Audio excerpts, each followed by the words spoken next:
విశాఖలో marriage bureau ముసుగులో కొంతమంది అక్రమాలు చేస్తున్నారు. అమ్మాయిలను ట్రాప్ చేసి నగ్న వీడియోలు తీసి బెదిరింపులకు పాల్పడుతున్నారు. ఇప్పటివరకు బాధితుల సంఖ్య 30 మందికి చేరుకుంది. కానీ బాధితులు బయటకు రాకపోవడంతో వారి ఆగడాలు ఇంకా పెచ్చిమిరిపోతున్నాయి. Marriage bureau, Rapido services, herbal beauty parlour వీటన్నిటికీ కూడా ఆడపిల్లలకు చాలా దగ్గర లింకులుంటాయి. అయితే ఈ విధంగా 3 సర్వీసులను ఉపయోగించుకుంటూ యువతులను టార్గెట్ చేసుకుని ఓ ముఠా అక్రమాలకు పాల్పడుతోంది. అమ్మాయిలు, మహిళల ఫోన్ నంబర్లు సంపాదించి వాటి ద్వారా వారితో పరిచయాలు పెంచుకుంటారు. నెమ్మదిగా వారిని నమ్మిన తర్వాత కూల్ డ్రింక్స్ లో మత్తుమందు కల్పిస్తారు. ఆ తర్వాత స్పృహలేని స్థితిలో వారి నగ్న వీడియోలు తీసి బెదిరింపులకు పాల్పడుతున్న ముఠా దారుణాలు బయటపడ్డాయి. అయితే ఈ ముఠాకు చిక్కిన అనేక మంది బాధితులలో పరువు పోతుందని ఎవరూ బయటకు రావడం లేదు. దీంతో వారి ఆగడాలకు అంతే లేకుండా పోయింది. చివరకు బాధితురాలు తనకు జరిగిన అన్యాయాన్ని చెప్పుకునేందుకు బయటకొచ్చింది. కానీ న్యాయం కోసం వెళితే పోలీసులు సహకరించడం లేదని ఆవేదన వ్యక్తం చేసింది.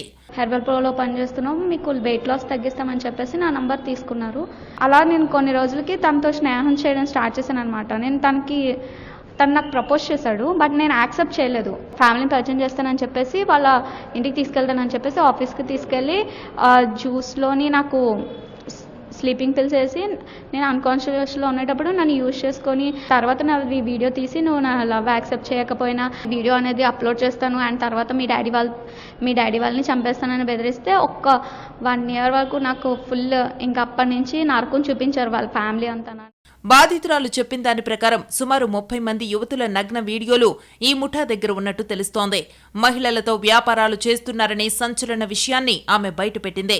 ఇదే కేసుపై ఓవైపు పరవాడ పోలీసులను, మరోవైపు 4వ పట్టణ పోలీసులను సంప్రదించి ఫిర్యాదు చేసినా పట్టించుకోలేదని నేరుగా విశాఖపట్నం కమిషనర్ని కలిసినట్టు బాధితురాలు పేర్కొంది. లవ్ చేయడం నీ తప్పు అండ్ నువ్వు వాళ్ళ ఇంటికి వెళ్ళడం తప్పు అనేసి మాట్లాడారనమాట. నేను చెప్పానమాట. చెప్తేనేమో అవునమ్మా, కానీ అది నీ తప్పు, నువ్వు పేరెంట్స్కి ఎవరికైనా ఇంటిమేట్ చేయాలి కదా అనేసి అన్నారు. సార్ నా ఫోన్ కూడా హ్యాక్లో ఉంది, నేను ఎవరికైనా చెప్తే నా వీడియోస్ అప్లోడ్ అయిపోతాయని చెప్పేసి నేను చెప్పలేదు సార్ అన్నా సరే ఆయన ఇంకా వేరేగా మాట్లాడారనమాట. సో ఇంకా నాకు ఇక్కడ న్యాయం జరగదు అని చెప్పేసి నేను మీడియాను ఆశ్రయించడం జరిగింది. మరోవైపు బాధితురాలు పోలీస్ స్టేషన్కి వెళితే అక్కడికొచ్చి కూడా చంపేస్తామంటూ బెదిరింపులొచ్చాయి. అంటే నిందితులు ఎంత బలంగా ఉన్నారో అర్థమవుతోంది. అంతేకాదు బాధితురాలిని హత్య చేసేందుకు సుపారీ ఇచ్చారనే విషయం కూడా బయటపడిందే. ఇక మరికొంతమంది మహిళలకు ఇప్పటికే పలుమార్లు అబార్షన్లు చేయించారని బాధితురాలు తెలిపింది. కానీ వారికి భయపడి ఎవరూ ముందుకు రావడం లేదని తెలిపింది. కంప్లైంట్ ఇచ్చాను అనమాట. అప్పుడు పోలీస్ స్టేషన్లో పెళ్లి చేసుకుంటానని యాక్సెప్ట్ చేశారు.